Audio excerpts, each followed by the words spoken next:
नमस्कार दोस्तों, स्वागत करते हैं आपका अपने चैनल में। दोस्तों, बेटी की विदाई कहानी सुनने से पहले हमारे चैनल को ज़रूर सब्सक्राइब कीजिए। शादी के बाद विदाई का समय था।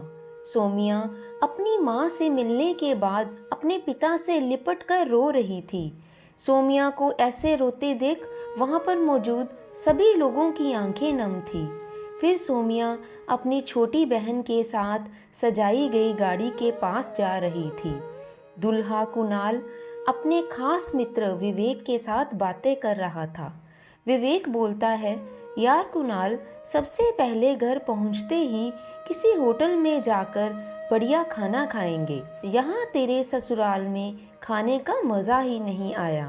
तभी पास में खड़ा कुणाल का छोटा भाई आकाश बोला, हाँ यार, पनीर भी कुछ ठीक नहीं लगा और रसमलाई में तो रस ही नहीं था। ऐसे बोलते हुए वह ही करके जोर जोर से हंसने लगे। कुणाल भी बोलने में पीछे नहीं रहा। वह बोला, अरे घर पहुंचने के बाद ही हम लोग होटल चलेंगे, जो खाना है खा लेना। मुझे भी यहाँ खाने में कुछ मज़ा नहीं आया, रोटियाँ भी गर्म नहीं थी।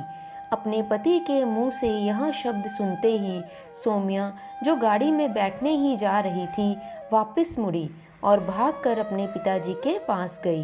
फिर जाकर सोमिया अपने पिताजी को बोली, मैं ससुराल नहीं जाऊंगी पिताजी, मुझे यह शादी मंजूर नहीं है।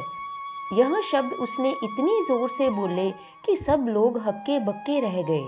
सब कोई नजदीक आ गए। सोमिया के ससुराल वालों पर तो जैसे पहाड़ ही टूट पड़ा। मामला क्या था यह किसी की समझ में नहीं आ रहा था। तभी सोमिया के ससुर श्याम लाल जी ने आगे बढ़कर सोमिया से पूछा, लेकिन बात क्या है बहू, शादी हो गई है, विदाई का समय है, अचानक ऐसा क्या हुआ कि तुम शादी को नामंजूर कर रही हो। कुणाल की तो मानो दुनिया ही लुटने जा रही थी। वह भी सोमिया के पास आ गया और उसके दोस्त भी। सब लोग जानना चाहते थे कि आखिर ऐन वक्त पर ऐसा क्या हुआ कि दुल्हन ससुराल जाने से मना कर रही है। सोमिया ने अपने ससुर जी से कहा, बाबूजी, मेरे माता पिता ने अपने सपनों को मारकर हम बहनों को पढ़ाया लिखाया व काबिल बनाया है। आप जानते हैं एक बाप के लिए बेटी क्या मायने रखती है। आप व आपका बेटा नहीं जान सकते, क्योंकि आपके कोई बेटी नहीं है। सोमिया रोती हुई बोले ही जा रही थी। आप जानते हैं मेरी शादी में और बारातियों की स्वागत में कोई कमी ना रह जाए, इसलिए मेरे पिताजी पिछले 4 महीनों से रात को 1-2 बजे तक जागकर मेरी माँ के साथ योजना बनाते थे। खाने में क्या बनेगा, रसोइया कौन होगा। पिछले 1 साल से मेरी माँ और पिताजी ने कोई नए कपड़े तक नहीं खरीदे, ताकि मुझे किसी चीज़ की कमी ना हो। मेरे माता पिता ने कितने सपनों को मारा होगा, ना अच्छा खाया ना अच्छा पिया। बस उनकी एक ही ख्वाहिश थी कि मेरी शादी में कोई कमी ना रह जाए। आपके बेटे को रोटी ठंडी लगी, उनके दोस्तों को पनीर में गड़बड़ लगी और मेरे देवर को रसमलाई में रस ही नहीं मिला। इनका ऐसे खिलखिला कर हंसना मेरे पिताजी के अभिमान को ठेस पहुंचाने के समान है। तब सोमिया के पिता ने रोते हुए कहा, लेकिन बेटा, इतनी छोटी सी बात। सोमिया ने उनकी बात बीच में ही काटी और बोली, यह छोटी सी बात नहीं है पिताजी, मेरे पति को मेरे पिता की इज्जत नहीं है। रोटी क्या आपने बनाई? रसमलाई, पनीर, ये सब कैटर्स का काम है। आपने तो दिल खोलकर और अपनी हैसियत से बढ़कर खर्चा किया है। कुछ कमी रही तो वह कैटर्स की तरफ से रही।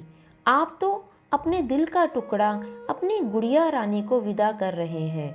मुझे विदा करने के बाद आप और माँ कितना रोएंगे, क्या मुझे बिल्कुल भी नहीं पता।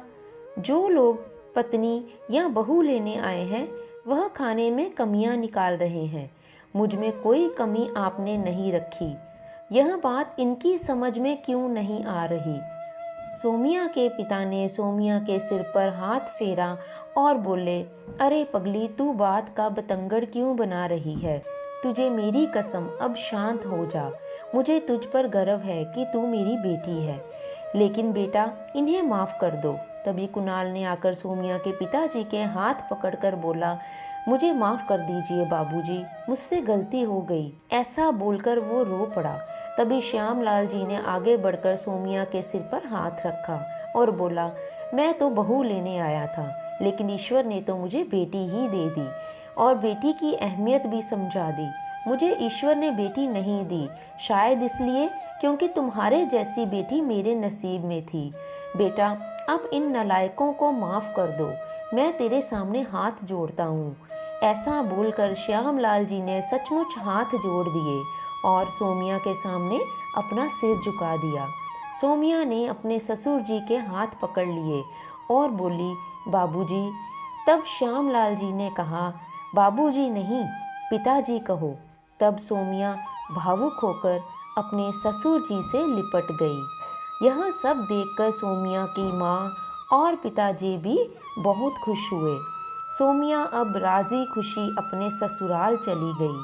पीछे छोड़ गई थी आंसुओं से भीगी अपने माँ और पिताजी की आंखें, अपने पिता का वह आंगन जिस पर कल तक वह चहकती थी।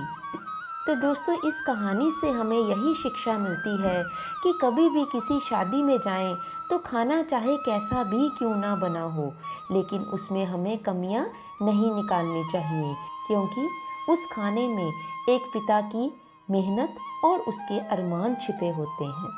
तो दोस्तों, आशा करते हैं आपको हमारी आज की यह कहानी अच्छी लगी होगी।